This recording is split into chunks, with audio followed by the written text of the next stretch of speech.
Okay, today we are going to bring this poor sourdough starter back to life. It's been in my refrigerator unfed with a loose lid for a couple weeks now. I've neglected the poor thing.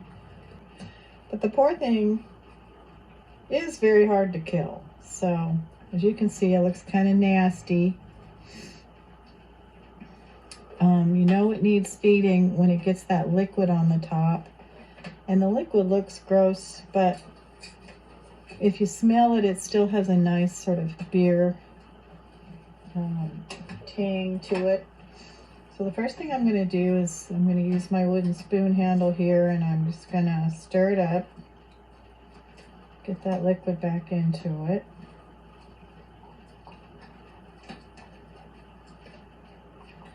And I don't have very much here, but so I'm going to use a decent amount of it because I'm going to put it in a much bigger jar this time. This is an old curved mason jar that I have. I guess it's not a mason jar, it's a curd jar, it's a canning jar. All right.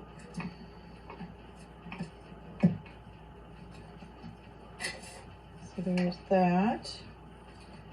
And I'm just going to pour it into this new jar,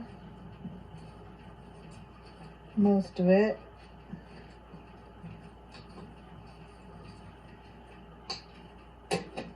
And I'm going to give it about, a half a cup of flour to feed it. And I use this whole wheat flour. I've heard that using a whole grain flour to feed the starter will give it a tangier taste, and I really like the sourdough. So I'm going to use this just a small cup so I don't spill too much of it on my stove, which is my favorite thing to do. And a lot of people measure these things exactly, but I never do. I'm not saying I always have the greatest results, but so that's a half a cup of flour. I think that's probably good. And then I'm going to use some, I don't have filtered water on hand, so I'm going to use this bottled water. Our water during the winter, it comes from a well near the Missouri River, and so it has a lot of chlorine in it, and that's something you really don't want in your sourdough starter, is the chlorine. So I'm just going to put a half a cup of this.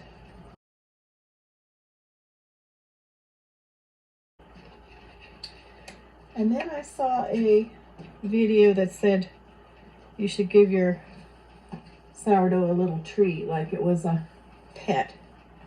And so I'm going to give it a little bit of sugar, just as a treat. And it certainly responds well to sugar. I don't know about honey, because honey has other bacteria in it. It might be fine. Maybe if you know about that, you can let me know in the comments. Now see, it's going to be kind of thick, and that's another thing that this one video told me about getting a tangier sour in your sourdough is really having kind of a thick starter.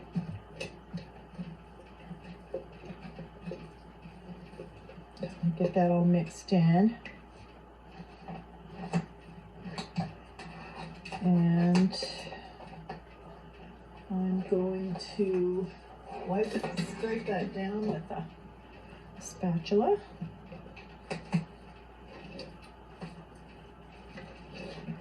And ideally, you'd like to be able to see, you know,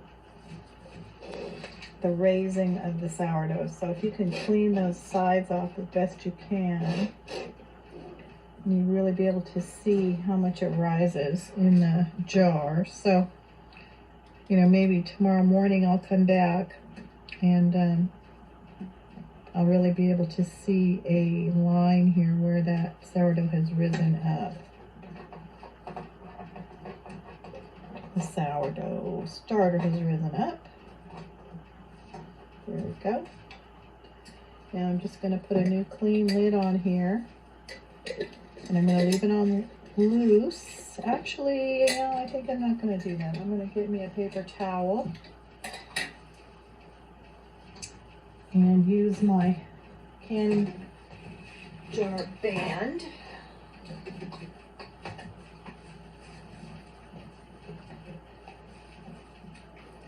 Just like that. And this is a trick I learned from Miss Lori and Whippoorwill Holler. I later decided to change it back to just a loose canning lid without the ring to keep it just a little more humid in there, since I was trying to bring the sourdough back from the dad.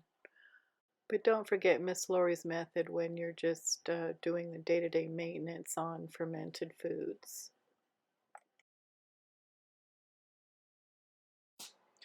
I learned everything about sourdough and sourdough maintenance from a couple of YouTubers. Steve the bread guy is a really good bread maker. He's not recording anymore, but he's really got some good stuff. And John Kirkwood, a retired chef in England, both really great YouTubers for sourdough. I'll put their information below. Sourdough isn't going to react much right now because it's just the first feeding, so it still needs more food, so it's going to get that layer of liquid on top. But it does this really weird blurpy thing, which I think is really fascinating, and I'm super glad that I got it on film.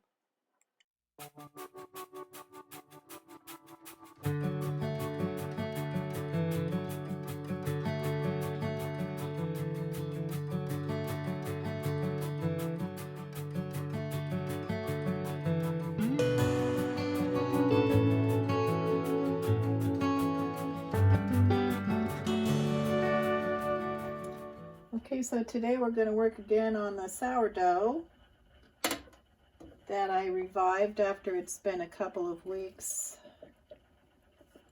in the refrigerator without my tending to it.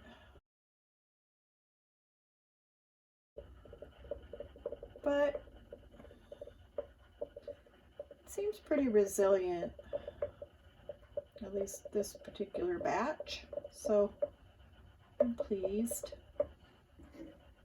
After my last video, I did add a little bit more water because it was kind of dry, because I had just had a paper towel over the top of it, so I thought that it had kind of dried out a little bit. So I'm going to again add some whole wheat flour, and I'm going to just add 1/3 of a cup in. I added a little bit more flour too, to make it 1/2 cup of flour and 1/2 cup of water last time. So I added 1/3 cup of water here, and I'm not gonna pour any out. That was a mistake, because now I'm not giving it enough nutrients for the amount of yeast organisms that need to come back to life, so it's not going to raise very much, as you'll see. A little bit more filtered or bottled water, no chlorine. This may go over. It didn't respond much last time. I think it went up maybe 1/2 inch. This time it may go over a little bit. We'll see. So you want to keep it on a surface that be all right if it went over a little bit.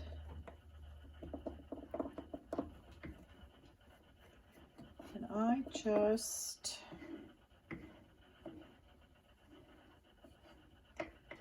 had this canning jar lid on, on kind of loosely, and you can smell it in the kitchen, so you know it's venting a little bit, but it smells good, so I know it's still good. And maybe we should probably feed it 2 or 3 times before we try using it. And so we'll be back again in another day or so.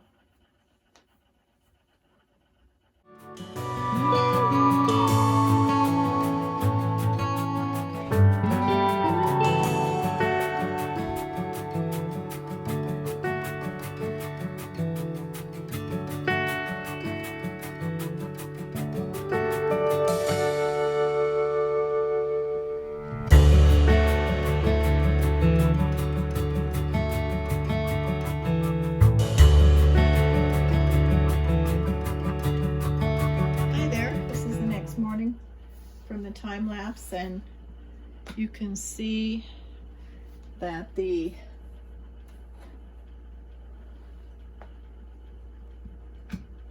sourdough is got this line formed here,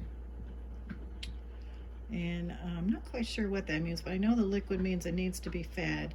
I think the problem is that I forgot to dump half of it out, and so there were more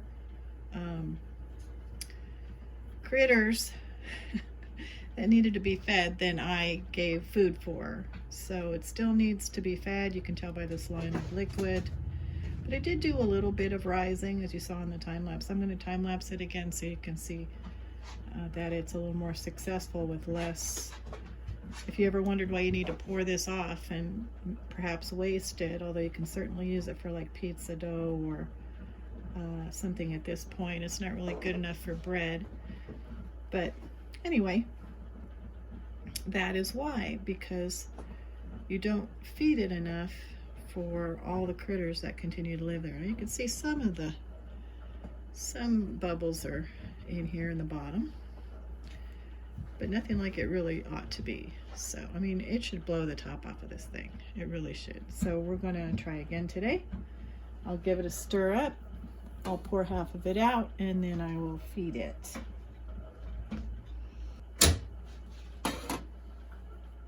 Okay, so again, I'm using the handle of my wooden spoon here to stir it. Stir it up.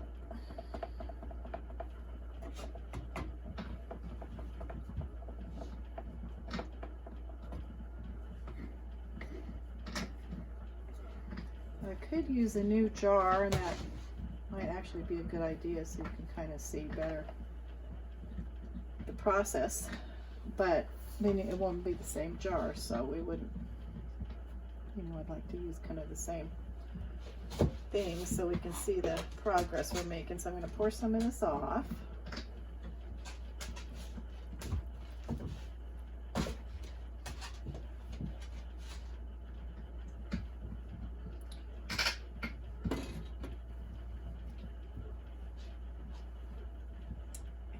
Set that aside.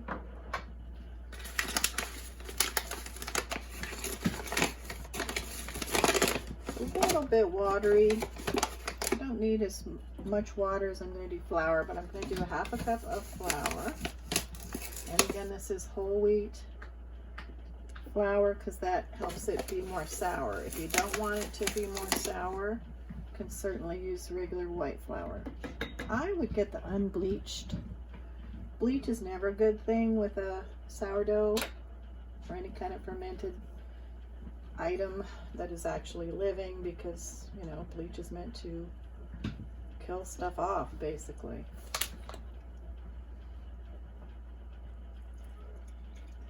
Probably put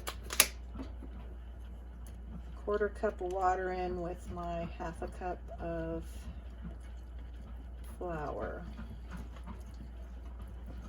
Oh, it might need a little bit more. It's kind of the consistency of oatmeal at this point.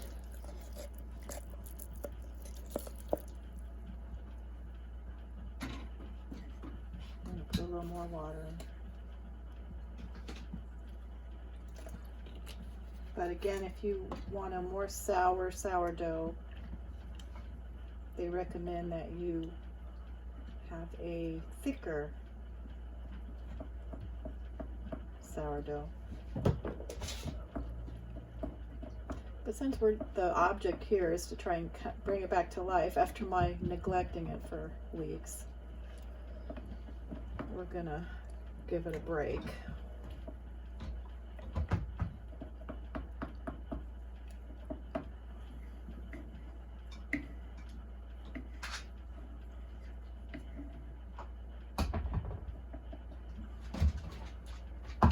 Oops. Goofy stuff on the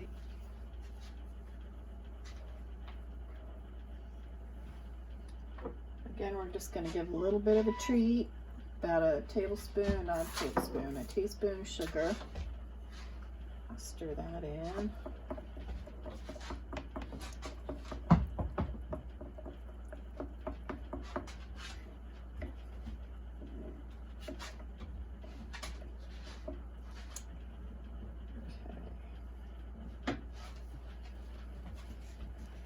Clean off the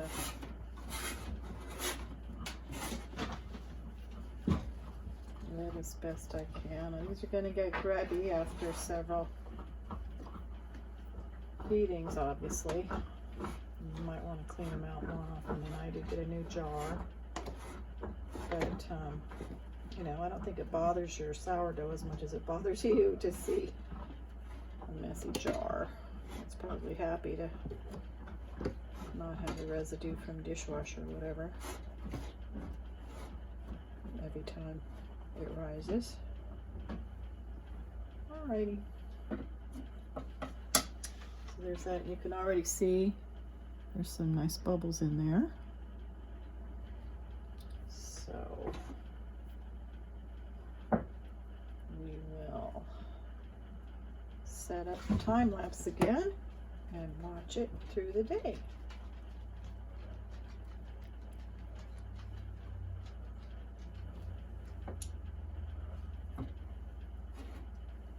And I'm just laying the canning jar lid just loosely on the top and putting it out of the way of jumping dogs or whatever.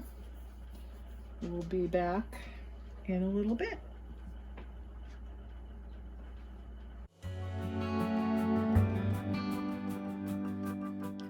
This time the sourdough starter rose up, and I was very interested to see that it fell down and it rose up again, which I didn't know it did.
Alright, so it's the next morning, and as you can see, the sourdough starter has sunk back down again, but it had quite a bit of activity overnight, and I've got that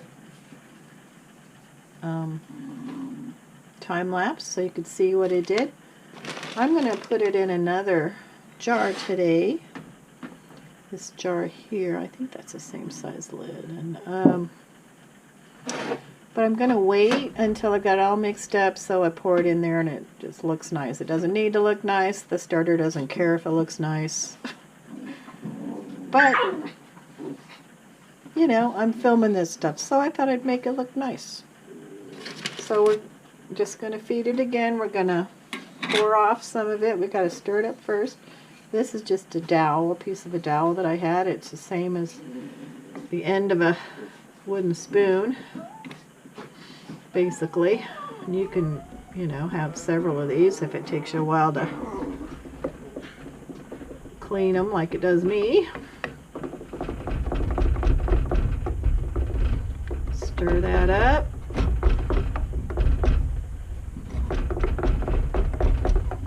You can see again that layer of liquid on the starter. That means it needed feeding before I stirred it. It was there. So now I have this King Arthur whole wheat flour, and I've used that in the past, but I'm going to use up some of this older whole wheat flour that I have. I don't think the starter minds too much how fresh it is. The sourdough starter. So I just have a little bit of this left, so I want to kind of get it used up. So I'm going to do that.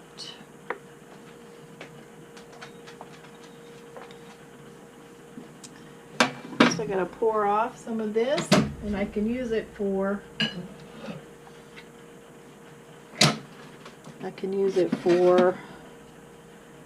pancakes or waffles or pizza dough, things that don't need to raise very well necessarily. And I'm just going to pour off about a cup of that, and that'll leave me about a cup left.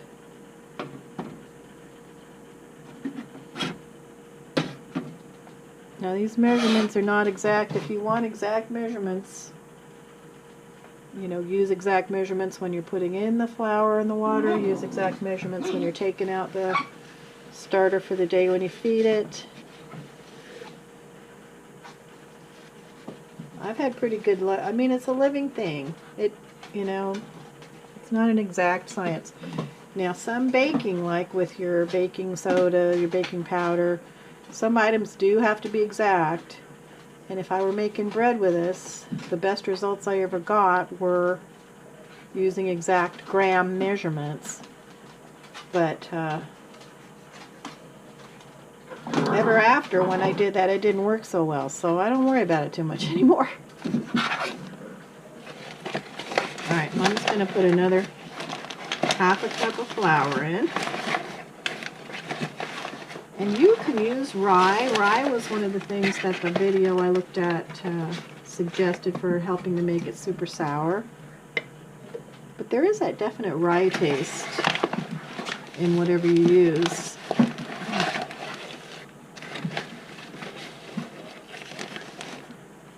So there's a half a cup of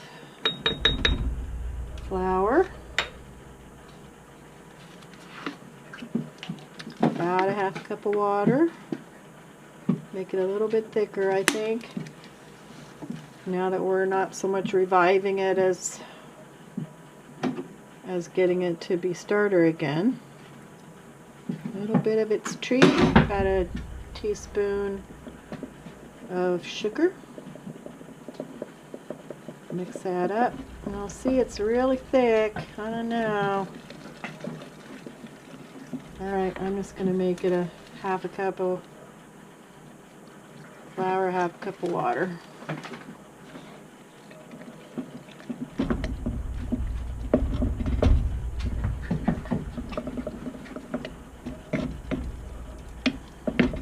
And you would think that this would get moldy, but it just doesn't. I'm super allergic to mold, so I'm really sensitive to that, and I guess the bacteria and the yeasts just eat up that mold, and I'm glad, or prevent it altogether. Now, of course, after you bake it, it can get moldy if you leave it too long, but I haven't had any trouble, knock on wood, with the starter. As badly as I've treated it, it's been very good to me. This starter is about, it's about a couple years old now. I made it during the holidays, I think, a couple years ago. So I am going to pour that in here, get it all nice.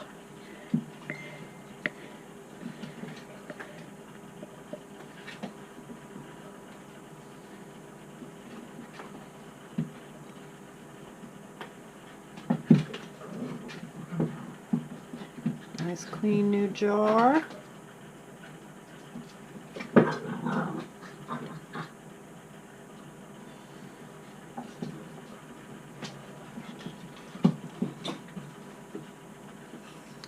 I'm not gonna use a spatula like I would normally on most foods to clean something out perfectly.